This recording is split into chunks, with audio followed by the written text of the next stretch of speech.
Hello, my name is Matthew Durant. I am no one special other than I am an American citizen like yourselves, and I am very concerned about what is going on with our public lands at the moment. As many of you know, in the House Reconciliation Bill, there was a proposal that was uh, mandating the sale of about 500,000 acres in Utah and Nevada. That was taken out, and now we're to the Senate reconciliation bill, and it's a whole lot worse. The wonderful Senator Mike Lee from Utah, I'm from Utah, has proposed making available over 250 million acres of public land available for sale and mandating the sale of public land each year. The pretense originally was to make land available for housing, but they have dropped that pretense, and essentially all public lands that are not designated wildernesses or national parks or national monuments are available for sale. Doesn't necessarily mean that they will be sold, but let's not kid ourselves. The current administration and those supporters of it are not necessarily known for their self-restraint in any way, shape, or form. So I want to show you this map here. This is on wilderness.org. The Wilderness Society provided this. And it maps out all of the Bureau of Land Management and National Forest lands that could potentially be sold off as part of this. So I'm going to start with Utah and zoom in here. And if you look at this, so here we see the full state. And again, like I said before, every square inch of public land that is not a designated wilderness, national monument, or national park is included in this possibility of land sale.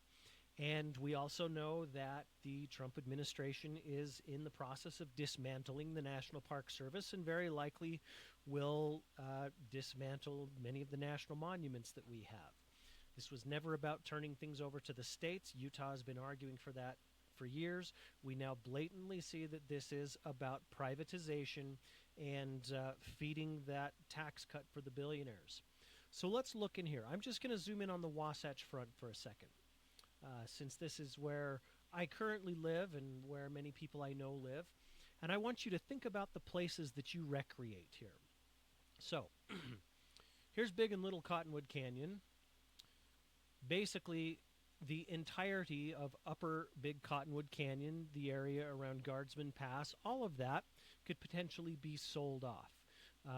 Coming over here, the divide here to Mill Creek, again, eligible for sale. Down here, Little Cottonwood Creek, there's a large swath of patches that could be sold off very easily. But down here, American Fork Canyon, like, this could totally be taken out. The area in front of Mount Timpanogos, and then all of Cascade Mountain over here, all of the stuff behind Provo Peak and Cascade Mountain, all of this is eligible for sale. Everything up around Daniels Summit, Strawberry Reservoir, all of that could be up for sale. Let's look at the Uintas for a second. Now, this is the High Uintas Wilderness, so it is exempt from the sale. But honestly, in the future, don't kid yourself. If they have their way, they might dismantle the wilderness system too. But up here, how many of you go up around Mirror Lake? Here's Highway 150, and here's Bald Mountain right here, and Mirror Lake is right there. If this gets sold to some billionaire somewhere, you may never have access to this again. It may be gone, and if we don't stand up against this, we could possibly lose all of this. Now, this is just around the Wasatch Front. I'm from Cache Valley. Let's look up here. Well, here's the Mount Naomi Wilderness Area, and basically the entirety of the Cache National Forest could be up for grabs.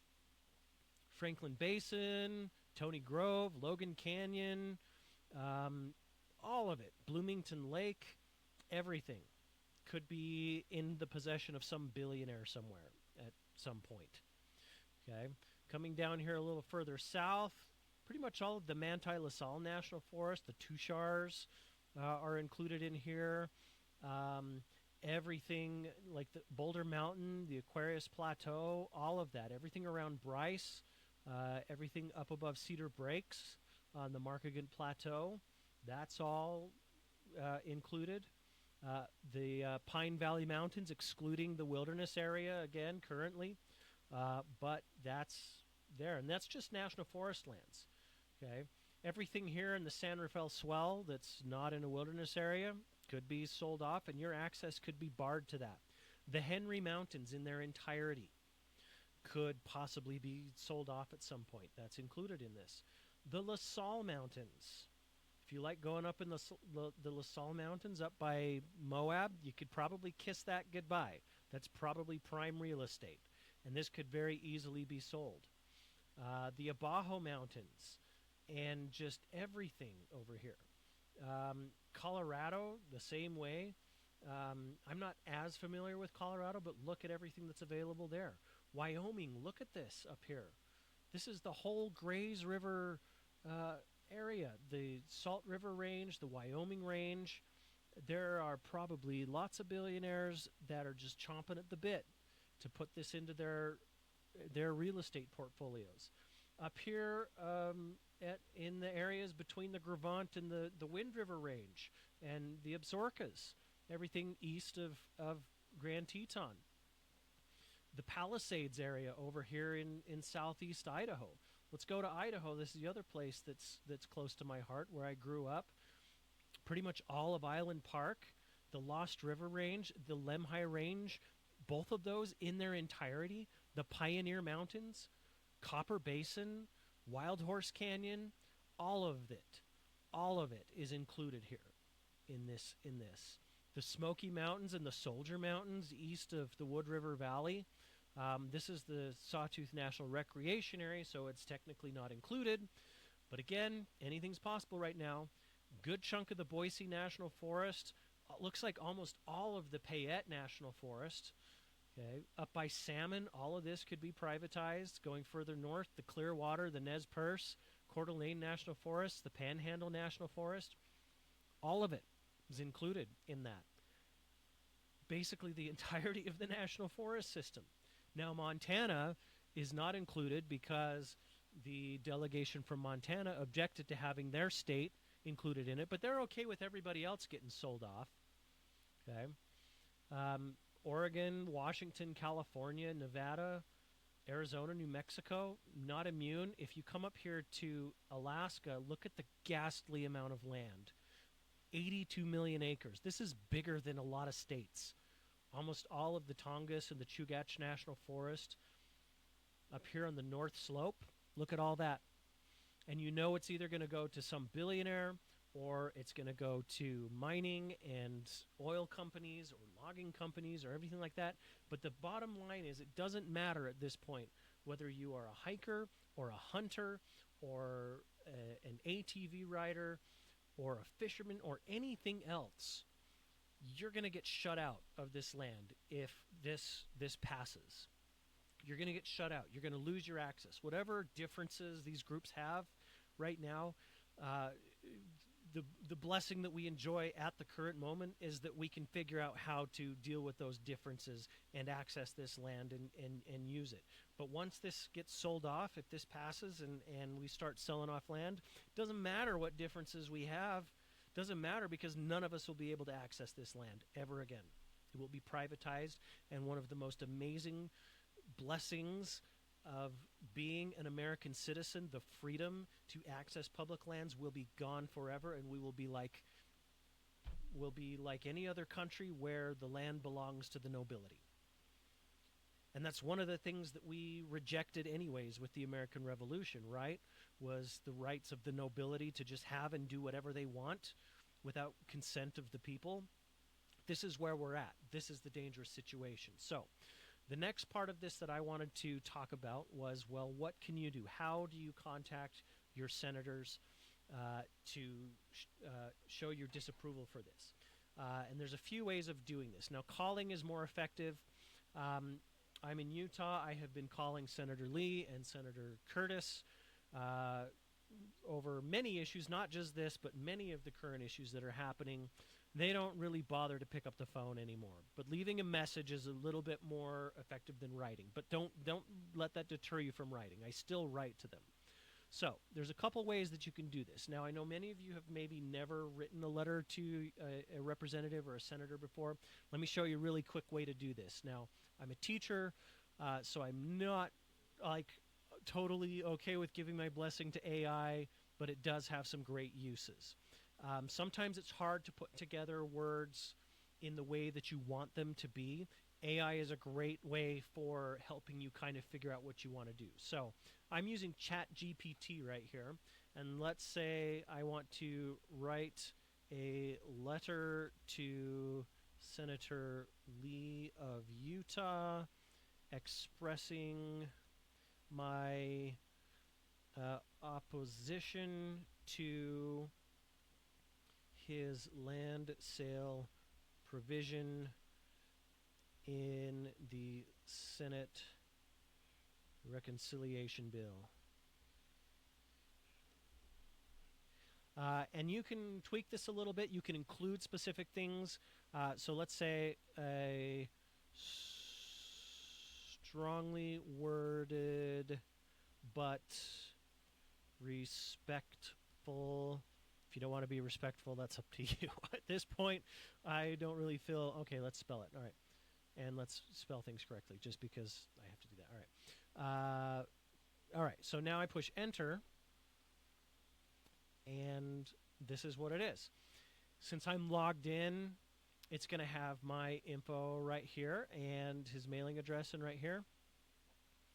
And I actually had one typed up last night. I used ChatGPT, or not last night, the other night to do this. So this is just rehashing the letter that I wrote right here.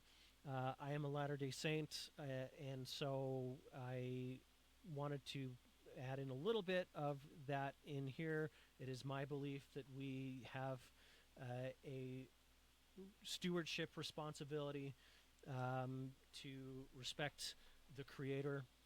It's very, very important to me, and so Mike Lee does profess to share the same religion as me, so I added that in here.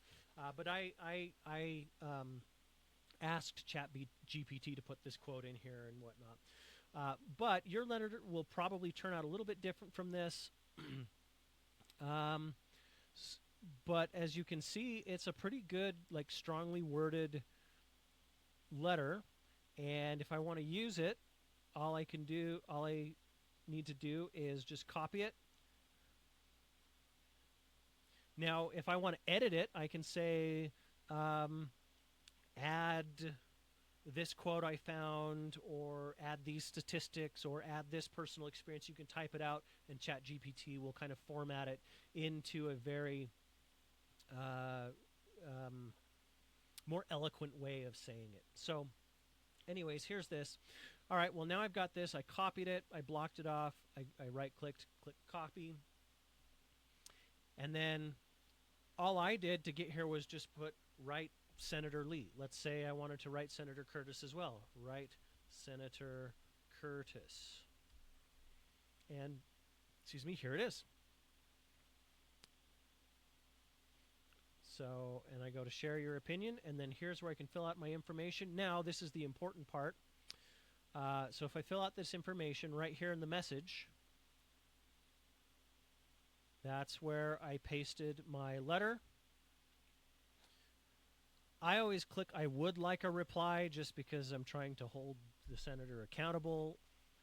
Mike Lee has never, ever responded to me. Even once, Senator Lee or Senator Curtis has responded to me from time to time. However, the responses are not always accurate. Sometimes he responds about issues that I have not even written him about. So I don't know if he looks at it at all. But that is how you can do this. You fill out this information right here, put your prefix, put all of this in here. This tells you that they're a constituent of yours.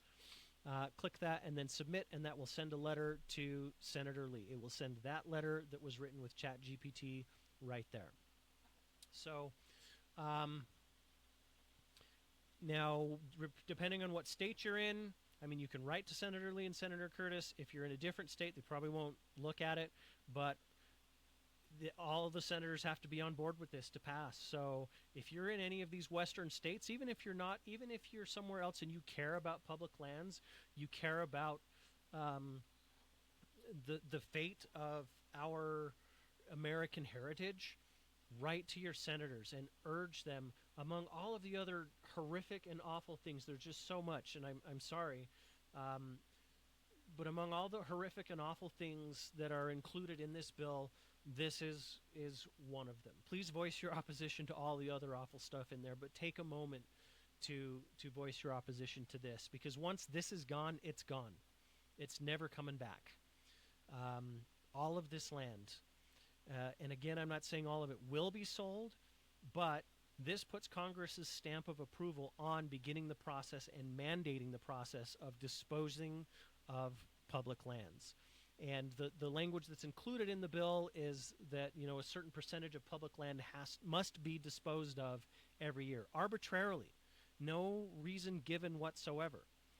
So, thank you for your attention on this matter to some random person that is, you know, speaking to you about this. But this is really, really, really important, not just for us, but for our children and for our grandchildren. In fact, let me put this quote up here, if I can find it.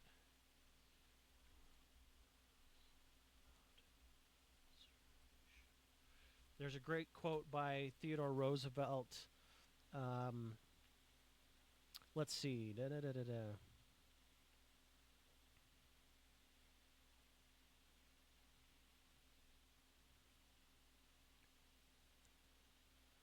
Sorry, I'm being silent right here. Should have been prepared with this earlier, but I was thinking of it. I mean, a lot of this stuff here is already... But he basically says there is no greater responsibility that we have other than preserving our existence in a war than leaving this land an even better land for our descendants after us. This is one thing that he said. And much of these public lands that we have here, we have Theodore Roosevelt to thank for. I guess I'll just say another quote because I have this one memorized. This is by someone that's probably familiar with many Utahns, Gordon B. Hinckley. He said this on the Utah State Centennial. He said, "We must safeguard these magnificent natural wonders so that future generations may also draw strength and inspiration from the handiwork of the Master Creator." We cannot let these things pass from the public domain. It would be a great disservice to the generations that come after us if we were to allow this to happen on our watch at this time. So thank you for attention. Please call your senators, write your senators, and let's take this thing down.